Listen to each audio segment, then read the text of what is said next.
you know. 8-7.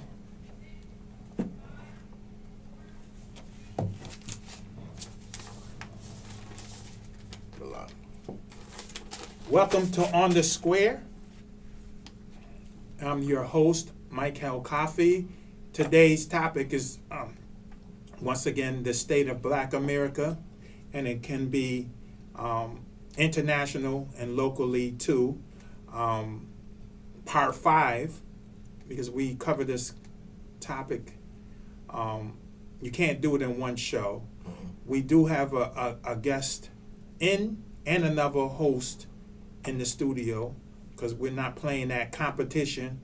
We're supporting each other instead of dividing each other. And so I'll let the brother introduce himself, and we can just do the pre-game warm-up before we get in. How you doing, world? I want to say first and foremost, good evening. Hope all of you guys doing good out there, tuned in, whatever. My name is Deli. I'm sure you've definitely heard of me. I'm a recurring, I want to say, character on the square. I run HPA-TV, which is 6 p.m. Thursdays, ahead of On the Square, and also Talk of Hartford TV, which is 7 p.m. on Thursdays.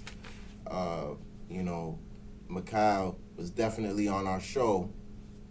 He helped out a great deal. I was down substantially, a few guests or co-hosts alongside Julian, and we definitely hit a lot of targets today. But right now, we're going to get into what he calls, once again, State of Black America. Part 5. Remember that. Let's get it. So I want to give a shout out, and you can give a couple shout out to your individual people that's in your circle.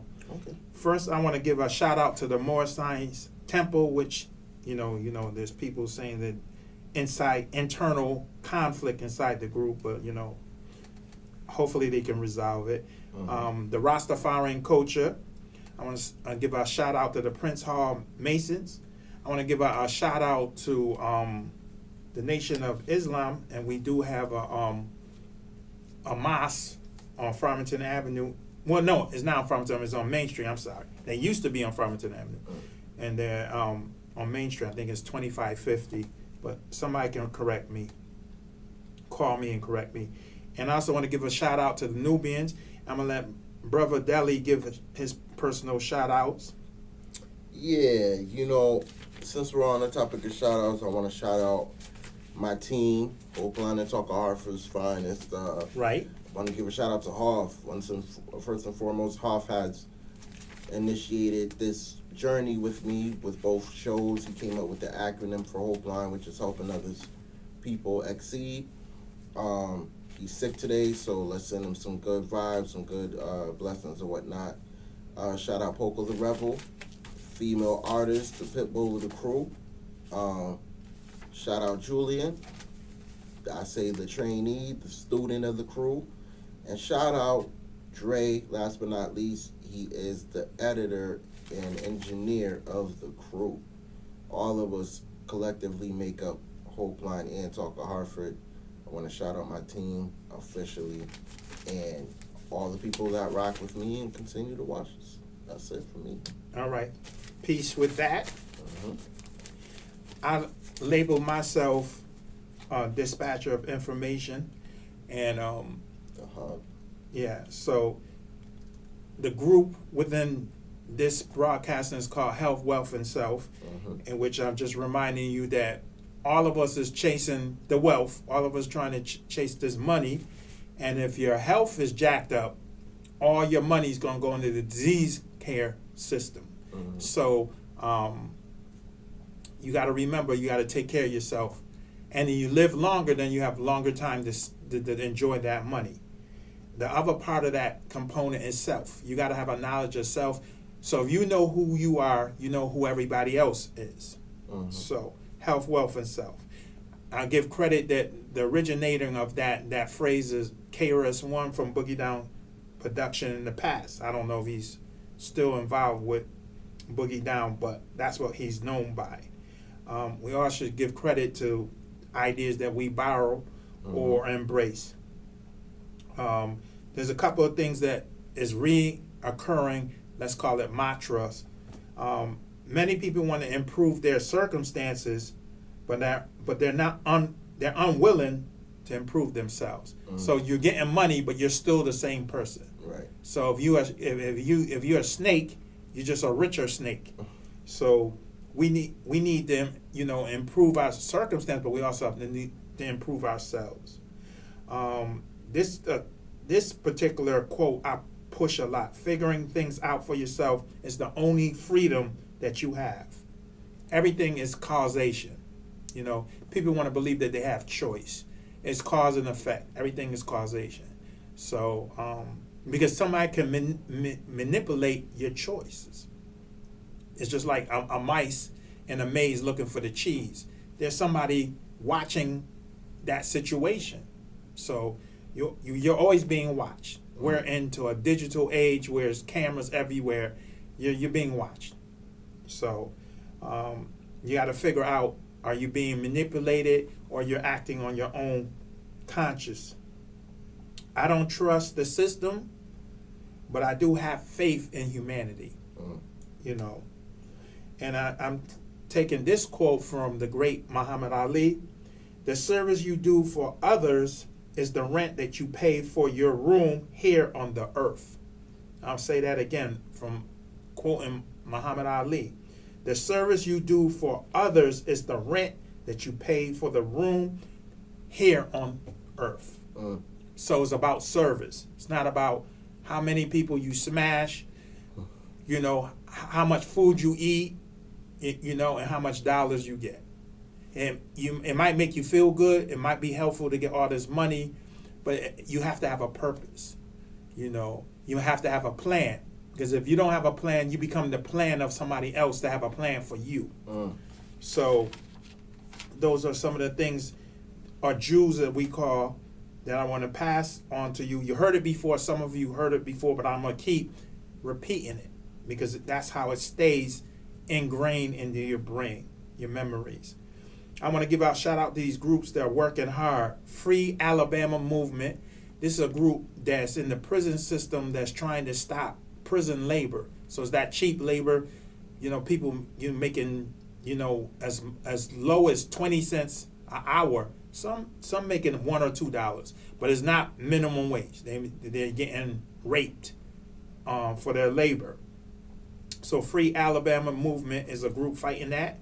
Right now, the wildfires out in California, you got inmates helping to risking their life to help put out those fires.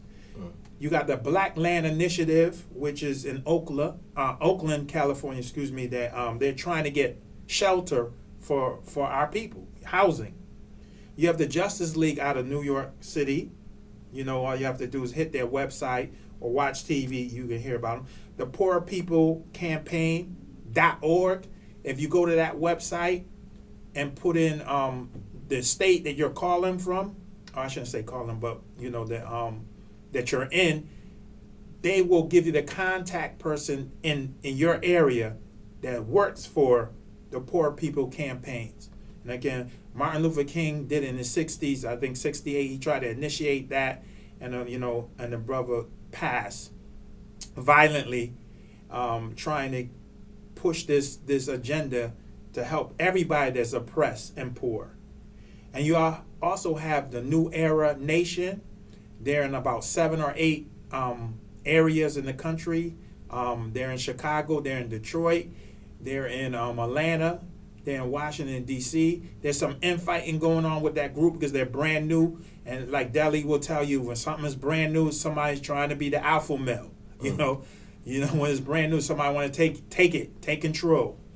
So hopefully they have some good internal, measurements to stop that. Everybody needs to be collectively together on the same page. But they're still trying to do positive things.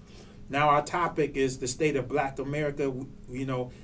Since Delhi concentrate a lot on Hartford, so we can start at Hartford, but we also want to talk about what around the country, what's going on, and what we feel we need to move forward. We take one step forward and take 5 steps backwards, and we haven't helped. We have help doing that, so we don't volunteer to be going backwards. Right. So in Hartford, and again, if you compare Hartford to other areas, it might not seem as bad. Some areas is heavily gang affiliated. There's some areas where there's no jobs.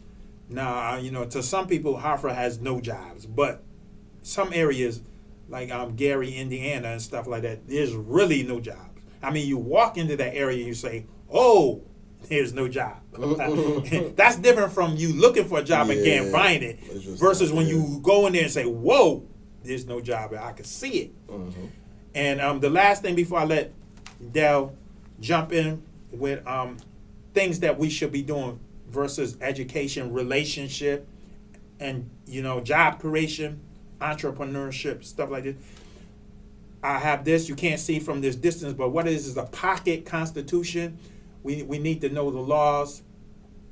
Whether you think the law's for you, but you need to know the laws so you can navigate. So if you're not supposed to do this, and you don't want to be hemmed up in the prison system, learn some of these laws and try to navigate this system. This pamphlet is what to do when the police stop you. It's from the National Association of Black Law Enforcement Officers. You go on their website and download a copy of this pamphlet. I think is big case bigcase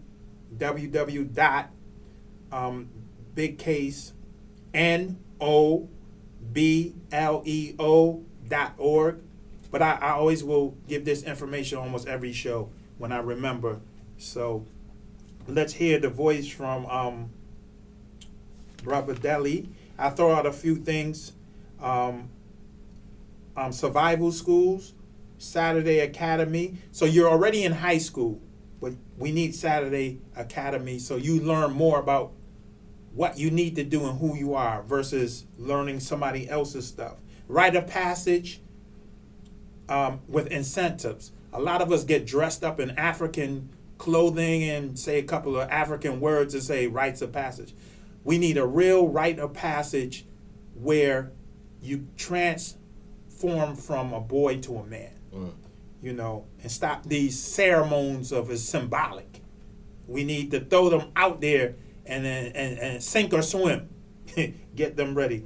WeBuyBlack.com. This is a website that have vendors, black entrepreneurs selling from black people. We support the J.C. Penney's and all that kind of stuff, but we need to support some of these black vendors. And civic clubs, which is teaching you form your own. It's almost like a book club. You form a club to learn how to use the system in terms of the political system. Most of us, we vote and that's it, and we disappear. So we got to do better. And if we can form our own party, that's even better. So that's more work. I don't really want to put more work on you because everybody's running from the work, except if you have to punch in the morning in corporate America. You ain't running from that. So we got to get busy. Deli about to tell you we got to get busy. He doesn't disagree with that. So whether you want to talk about treating sisters better, relationship-wise, whether Deli want to start your own business, like we talk on the show for ourselves, whether you want to talk about education, and take the floor, brother. All right. So you listed a couple things. I would actually like to just comment and follow up on some of the things you threw out there. Mm-hmm. One of the things that you mentioned that was very interesting was the right to passage thing. Right. We talked about it in the past when Black Panther came out.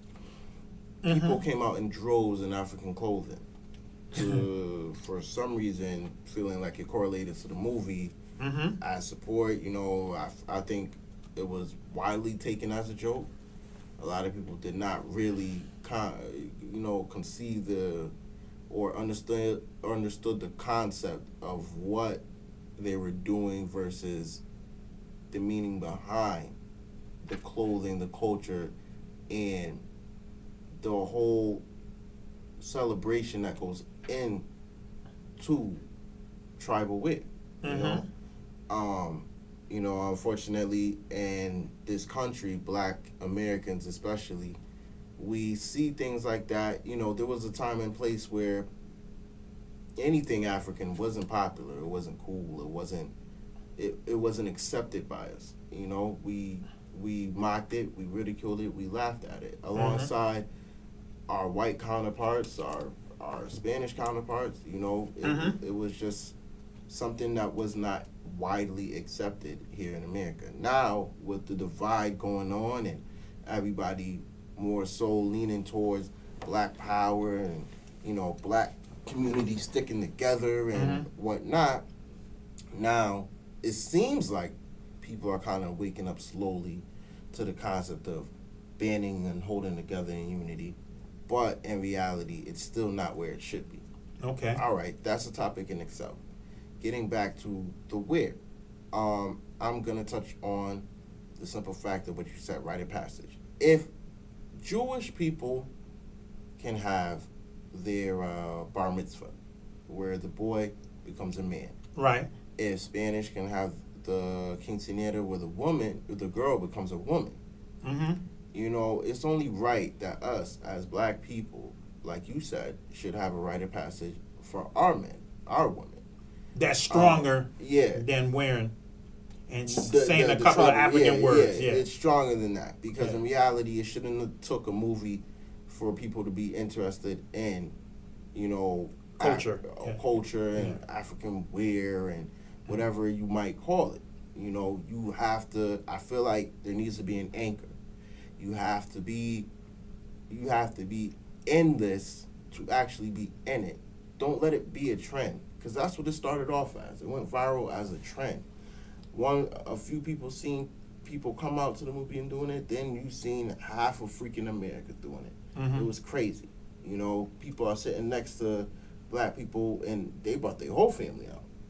But after that, after the 2-hour movie, you went home, you put it in your closet, and you never thought about that custom wear or anything about it again. You didn't dive deep into what it means on a bigger analytical structure. That there's so much meaning, so much rich life and culture into that wear, into that culture period, that nobody really, from what I've seen, and this is my opinion, has dove deep and tapped into it. You got certain people like what's the name of the doctor? He goes on radio stations a lot. He wears the shirts and everything. Doctor. But he. You said a radio program or TV? He speaks primarily on radio. He doesn't have his own.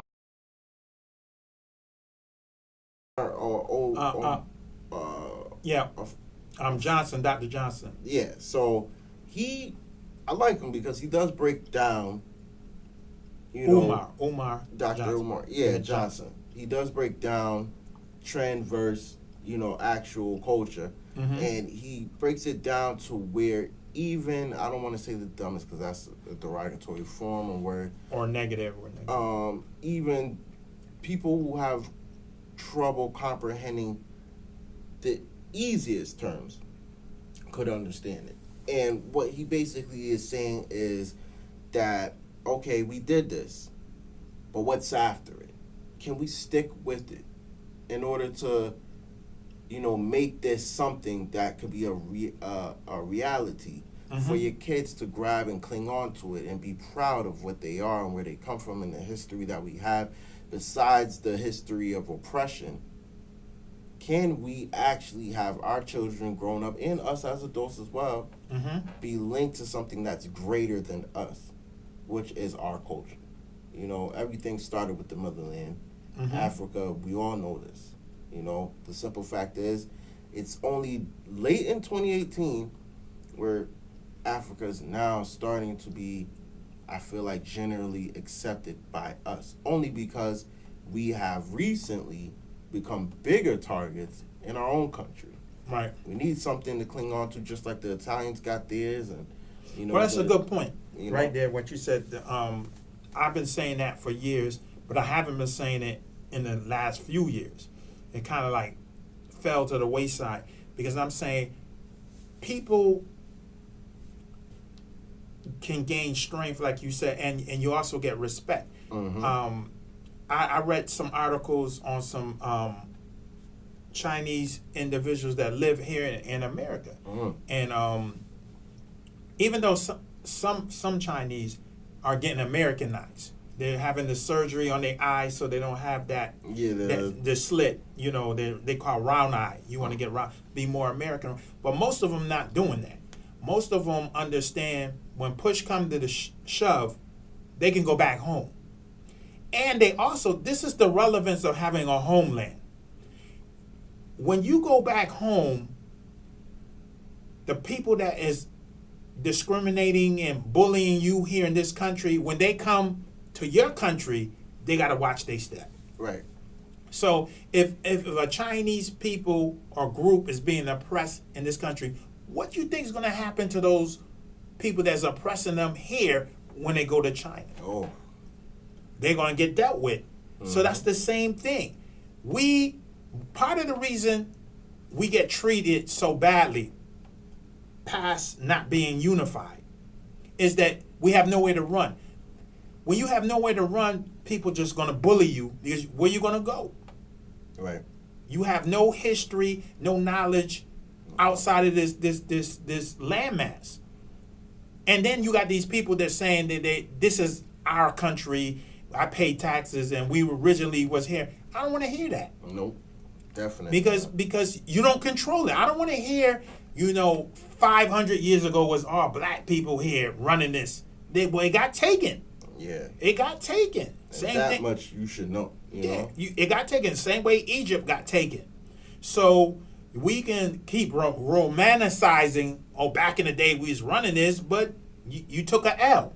What about now? Yeah, what about now? You took a L. So we do have a place where we can say, yeah, this is the motherland. The problem is when you go to Africa, you treat Africans just like white people treat us here.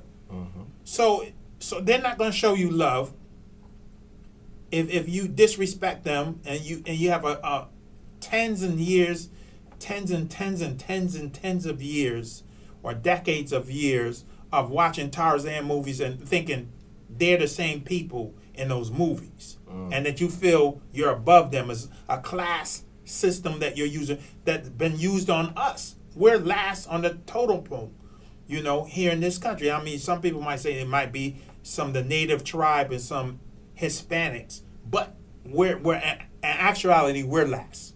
We're number, on the bottom, and so we have to connect. Whether you're doing pen pal, whether you take a trip, it's going to be expensive. You got to take a lot of shots, which I don't like. All the vaccination and all that kind of stuff. Definitely. And stuff. But we can't have that as an excuse. The cost, because if you going to Rome, you don't, or Hawaii, you don't let the cost stop you from going there. So you just got to pick an area that they'll respond to a black America. You can't go into Congo where it's unstable and other things is going. I don't want to say a civil war, but there's a conflict going on there and some disease issues going there. That's not going to be the ideal place you want to go. You might want to go to Ghana, or you might want to go to South. There's other places to go. It's a big continent. It's about 54 countries. Yep. Don't get stuck on one. A war is going on. Correct. Realize there's 75 conflicts. When I say conflict, I'm saying it's war. But people want to get technical. If you don't declare war, it's not a war. So let's call it a conflict. But I call it a war because when you get there, people getting shot at. Yeah. I call that war. Yeah. Yeah, and people running around in uniforms and stuff like that. So I think that's war or genocide and all of that. Yeah, and all that stuff. So there's 75 conflicts going around, and it's about 200 countries, so-called close to 200 countries on planet Earth. That's a lot of fighting going on. Don't make it look like I want to go to Africa because they fighting over there. There's a lot of places of fighting. And some people say there's fighting going on here. But getting back to a Delhi thing, the rites of passage with an incentive. Other people have tied in giving monies to that young person to go to college. There's other things you can do instead of dressing up, saying a few African words. Or if you don't have the money to set up a trust fund or send them to college, how about the man component? Some rites of passage, they throw you out there in the woods. Now, they don't abandon you. They surround you. So there's adults out there in the woods, but they're not around you. They're watching you. Right. So you ain't got no food or nothing. You got to be out there and trying to survive X amount of days on your own. Now, imagine a 12-year-old or 13-year-old. You throw them out there and say, yo, you got to make it on your own. Man up. Those are things that break the softness of being in this country. Well, we can go to the islands in the Caribbean. There's no welfare system in Jamaica, And that's evident. Yeah, so some people become hard, and I'm not recommending that you out there with no safety nets, but it's just showing that it can happen. Yeah. You got Emperor Definitely. 45, and he trying to take safety nets boy. around. Work requirement for a food stamp. People are hungry. You know what I'm saying? Unless you put them on a farm, they shouldn't have to get work to get food stamps. You know how amount of food that United States throw away in this country? Sad. And the amount of food, the corn that they use to put in biofuel. If you take 40% of the corn crop, if you take that 40%, that's enough to feed everybody in this country. There won't be nobody in this country hungry. So don't tell me that you need to work to eat. You're already using the food for other purpose than feeding people. Right. So stop it with that. Fuel sources. Yeah, food sources and all that kind of stuff. You need to eat as well. Yeah. That's how you maintain your living. That's Right. how you live.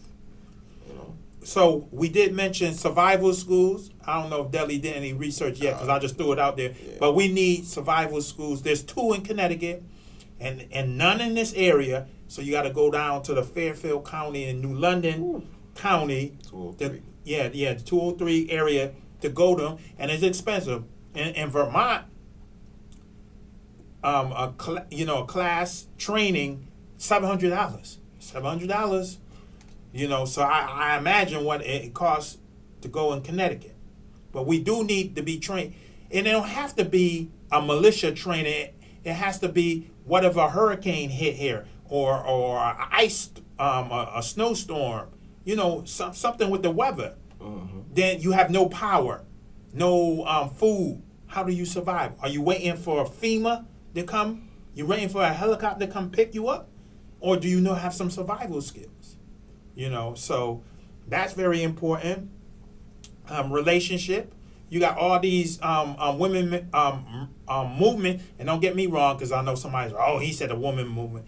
Yes, it's the women's movement for everybody, men and women. Right. But I'm saying they initiated, so that's why I say woman movement. It's not the cause of division, and we need to get back with our sisters. Delhi can, jump in with, I will say this. So, the sisters part, here's the thing. I've been seeing recently activity on Facebook. Actually, a young lady I went to school with shared something about, it's an old video. I don't think she's aware of that. Mm-hmm. But the simple fact is the video was still made. Black man, white woman, they're together. He pretty much allowed her to, and trust me, I'm not exempting him at all, just because he's black. but he allowed her to pretty much go in on our women, our race, saying that you'll never catch a white woman with more than 5 kids, but you'll catch a black woman with 6 and plus. How, you know, she could see why black men are uninterested in black women. They complain, they wild out, they doing this, and, you know, the white woman is just perfect for us. Now, here's the thing. I know a lot of white women who prefer us as partners, whether it be relationships, sexual status, whatever. But I hate to say it, but in reality, what's going on today, there's such a spike and surge of mixed children being born. And when I mean mixed children, let me clarify that, biracial, meaning black and white, that a lot of people, I highly doubt this is straight out of love. And this is where I'm going to go with this. If you go back to slavery oppressed days, right? We all know the story. Or Jim Crow. Yeah, Jim Crow. Yeah. We all know the story. Plantation owner, you know, he took up black women, African women. Right. He breeded with them. To keep Yeah. the numbers up, because Keep the numbers up. You know, we know that story. Mhm. We also know that their wives also, whenever they needed to and wanted to, also had sex with the black man, African man, because it was a couple of reasons. You know, the white slave owner, his main objective was to definitely keep that cycle going. You get Mhm. what I mean? Because obviously a lot of the kids were obviously still enslaved. The closest they came to freedom was probably being in a house, you know? right. And not having to deal with the full cruelty as their darker counterparts outside. And it caused a buffer class. Yeah, which is why we have this light skin versus dark skin There thing you now. go. There you. Now, with the white woman, she took up the African man for mostly sexual prowess and desires. You know, she seen, they were on, it was an auction. And literally, that slave would stand up there, they would bid, and naked. His stuff was on what's the word I'm looking for? On the block, All for show. You Yeah, know, okay. Obviously, it kind of reminds you of how. but I'm saying an auction. Yeah, Like an auction. That's yeah. what I'm talking about. Yeah. It kind of reminds you of how, you know, women request male strippers for like a bridal shower or something like that. You know what I mean? Or, you know, something equivalent to that. You know, they. Or whatever reason they do it for. For whatever reason. Yeah. The simple fact is there was also cases of them getting pregnant, you know, and once again, that child was, and if it wasn't unbeknownst to their husband, the slave owner, you better believe that child probably got the brunt of it, as well as the man that woman took up to sleep with. It's not the African man who sought her out. Let's be clear. White women been had that desire. That's where they formed this term jungle fever.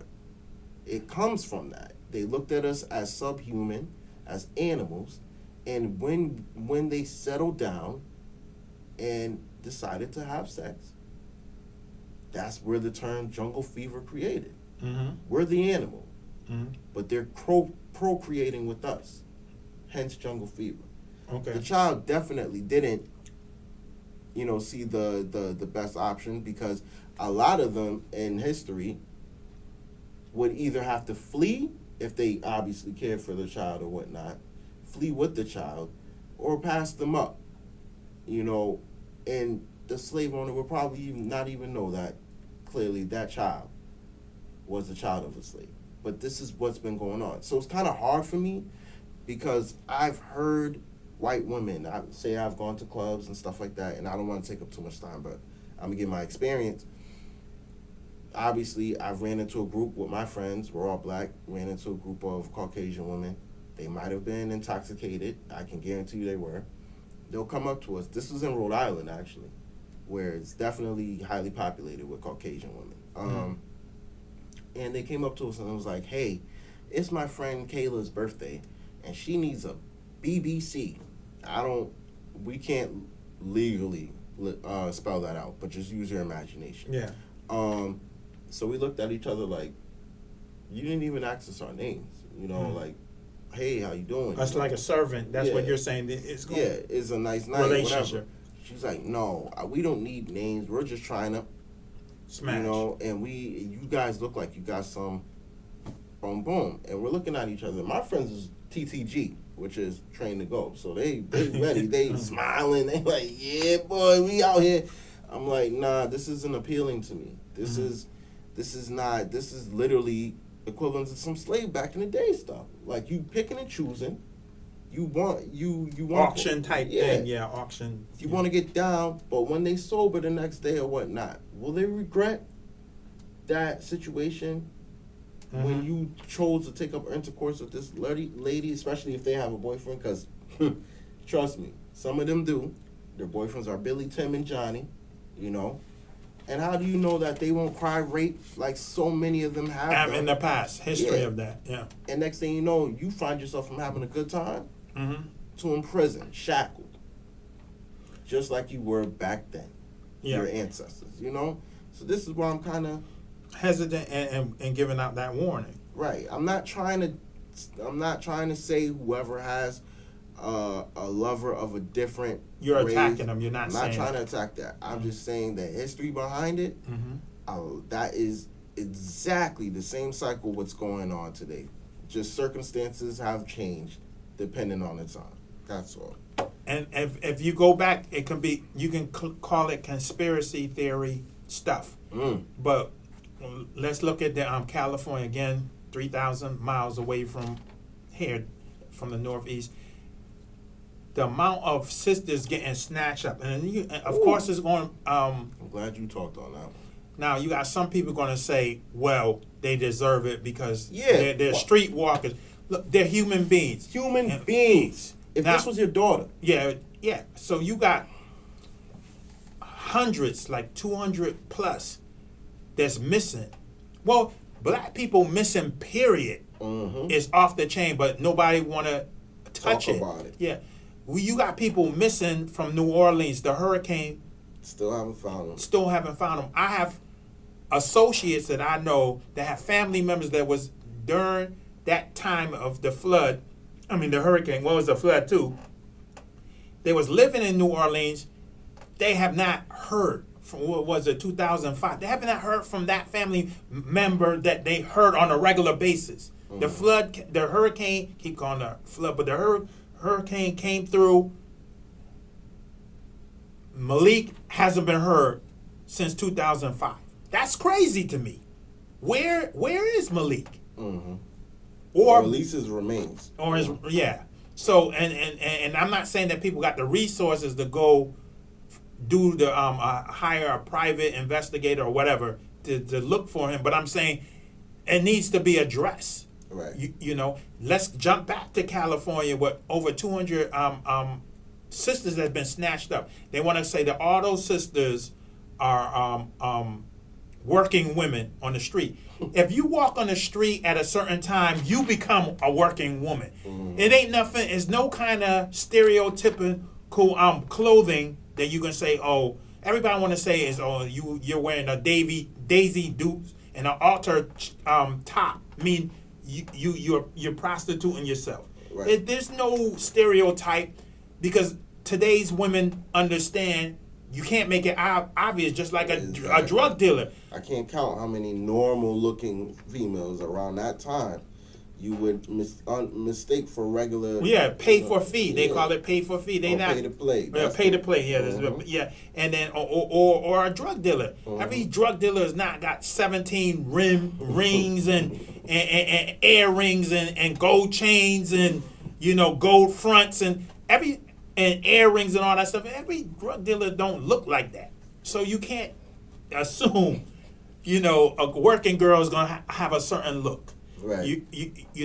But so they're missing. Now, yes, they captured a brother. They said they found a black man DNA, just like the Atlanta child killing. Okay, we ain't gonna do no more investigation because we caught a brother, and he killed all these children in Atlanta. Now we caught one black dude that I guess they call him the Grim Reaper. I think he got accused of 10, raping and killing 10 of those sisters. There's 200. What happened to the 200?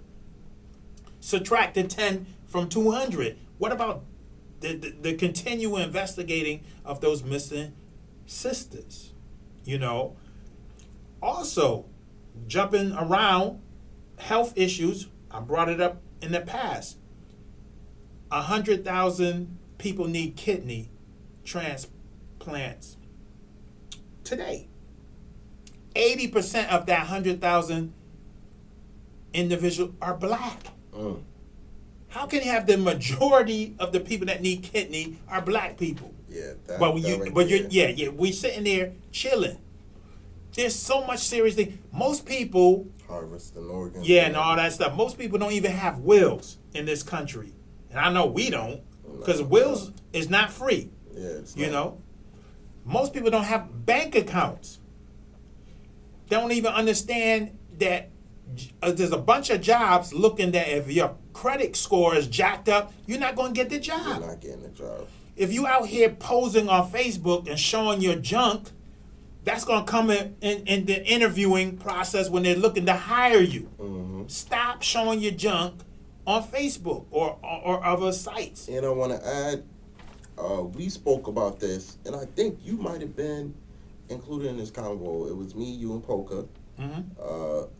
We talked about, and you may or may not have, but if you have, as I talk, I'll definitely put your 2 cents in again. We talked about this generation and how they are just literally drug dealers. I'm talking about 90s babies advertising what they're selling on Facebook and their Facebook stories, statuses. They don't care if their mother and grandma on there, employer, police. And listen, I literally just got a message from an undercover. Crazy. Would never guess that person was an undercover with that profile. But he was. He states that he's an officer with the HPD. But back to the story, there's too many of y'all in the 90s baby generation especially, and obviously some of my generation as well, who advertise everything in the world that you're selling, knowing it's narcotics and it's illegal. It will be a felony when they catch you. And you think it's okay. Stop that. It goes along with everything you just said, with posting your junk, with everything else. Employers, family, none of us want to see that. And then you wonder why people have questions when you disappear for a year or two. Yeah, it's because you've been incarcerated for all that time just to come back and do the same freaking thing you just did. Right. They ain't going to talk about somebody snitched. You snitched. You snitched. Let's make this clear. And it don't have to be sexual things or drugs. It can be stolen merchandise. Right here, if you do a Google search with these newspapers right here in Connecticut, there's somebody that got robbed on the other end of the state. So when we say the southern part of the state, we're talking about Fairfield County or New London. So we're going from New London to Stanford, Bridgeport, and New Haven, all them areas like that. We're up to Ace Soul Side. We don't mess with the 203. No, yeah, but so somebody lifted a bike down there and went on Main Street. And I don't even know you heard this on Main Street, right over there near right in that area, Tower Avenue and West Indian Club. He up there got the bike for sale, and the person, and I don't know what website he was on selling that bike. Probably Craigslist, all of that. Yeah. The owner came all the way from down the other end of the state. Linked up with him and said, I'm gonna, bring some money. Meet me where on Main Street in Hartford, and I got the money to buy the bike. When he seen that was his, he confirmed that was his bike. He's looking at it. He didn't go up to the guy. He called the Hartford PD, and they just scooped him straight into jail. Come on, man. Made it easy. He made it easy, and I know he ain't the only sleepwalking dude out there, on the internet doing crazy stuff. Oh, and I want to add something if I can. I was helping out a young female not too long ago. She doesn't have a good relationship with her mother. She's trying to repair it. She's, I believe she's Puerto Rican. She is part of the 90s, Generation? Yep. She's, I'm not going to put her name out there for obvious reasons, but she was in an abusive relationship. Mm-hmm. She chose to stay because she had nowhere to go.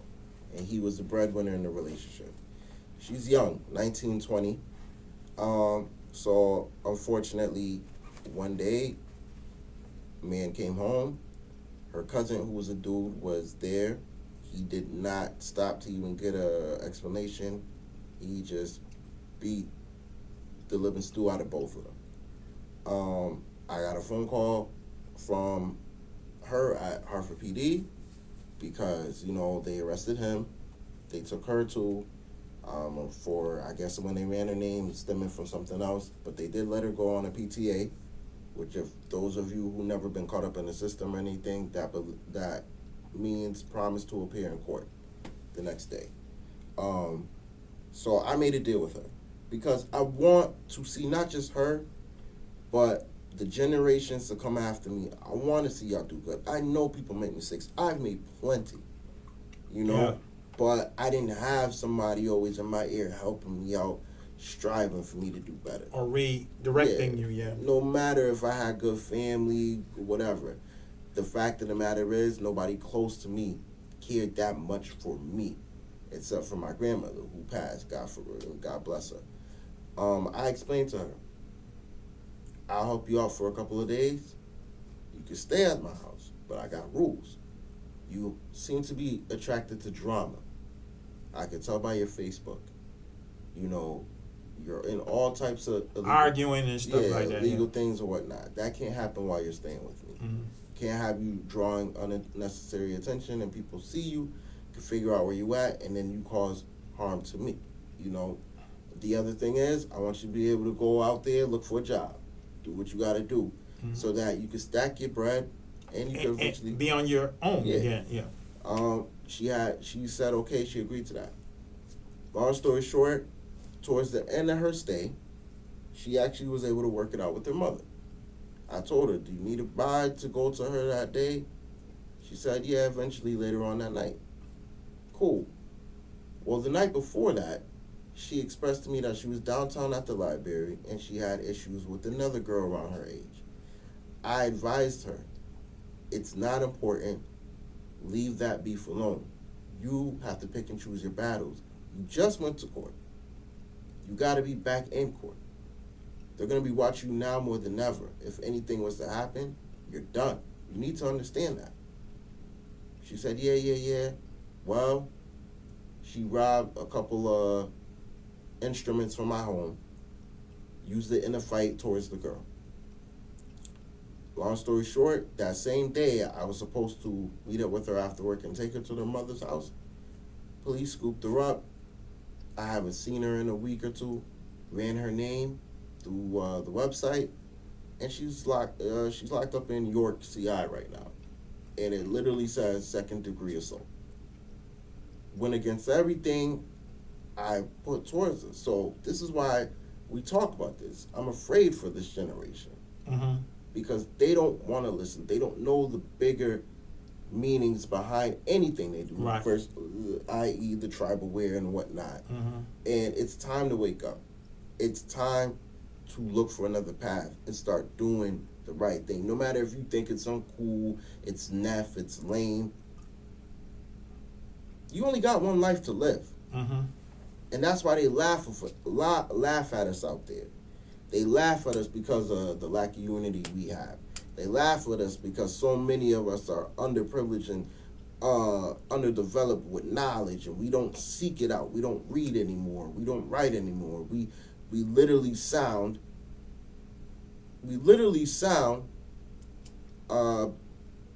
what's the word illiterate.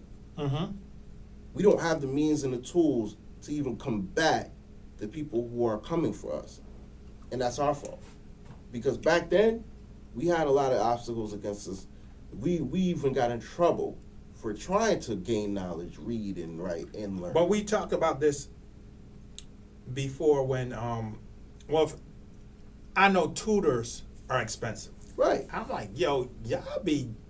It's almost like child care. Y'all be jacking up. Anything good for you is expensive. Yeah, okay, that's a better way to make a long story short. Yeah, all of that. Yeah. You know? So I'm like, wow, a tutor for a little bit of time, that's a whole paycheck they want. And but I always bring up the study that they did where Stanford, I think it's Stanford and New Canaan. Mm-hmm. So they took the high school, they did a study on high school students in Stanford, Connecticut, and New Canaan, Connecticut. In Stanford, if you're struggling, and I know it's an economic issue, if you got the money, you can help your son or daughter. Stanford, the parents, they interviewed the parents, they said, well, if my child is struggling, when the end of his senior year, he got to get a job. The New Canaan parents said, okay, if my child is struggling in his senior year and schooling is done, they put him in a prep school, another additional school to get his grades up so he can be eligible for college. Prep school, most of us can't afford to send our children to prep school, but you can afford a tutor or something of that effect, or some other homeschooling, something. You got an alternative measure to get your son or daughter back into the game. Because I looked at some of these jobs, and they looking for a lot of skills, writing skills, computer skills, math skills, and we're not getting that in a lot of these schools. And for whatever reason, the teachers are burnt out, the textbooks are old, they're not putting any money into those high-level courses, or whatever reason they're deficient, we're not getting it. And then they're throwing you out there, and they've been doing this from back in the days to today. Graduating from high school is different from being college ready, because the courses you have to do to get into college, and I'll let you close. You don't have to take those courses to graduate. Right. So that's the difference. So anybody can graduate from high school, but to go to college, you got to take certain courses to go to college in high school. Yeah. So you can just close it. I'm gonna say this because I don't know what my big brother over here got to say towards the end. No, I'm giving you. You finish it. Oh yeah. Okay. So I'm gonna say this, people. We covered a lot of things. I just want to say that as Black people, people of color, we need to definitely reconnect. And when I mean reconnect, I mean reconnect not just with the motherland, reconnect not just with the culture. We gotta reconnect with us. Point blank. Maybe Africa right now, there's always a time to comprehend and study that and incorporate it within what your own culture and what you believe in. Or maybe right now Africa isn't the dead target that we need to focus on. Maybe right now we need to focus on what's going on with us. Right. What we can do to bring awareness and reunite each other. Because like we covered before, if you remember, we covered how other groups, racial groups, stick together, stand together no matter what. Right. But take, for example, a situation where an Asian shop that does sew-ins, weaves, and nails will degrade us and disrespect us. You guys refuse to take action and have them closed down, like when that child, Junior, was brutally murdered and stabbed in New York. And y'all rallied to get that bodega, that corner store where it all took place, shut down, which it was shut down, even though I have my own opinions on that one. I will say this, right now, in this most terminating time right now, I don't care if it's not a word, right now, in the worst of times, this is the time now to band together, stick together, and actually love one another. Right. No matter how corny it sounds. Because there's powers in numbers. Mm-hmm. Jamaica got a phrase, out of many one people. Mm-hmm. That phrase can be applied to us as well. And we can do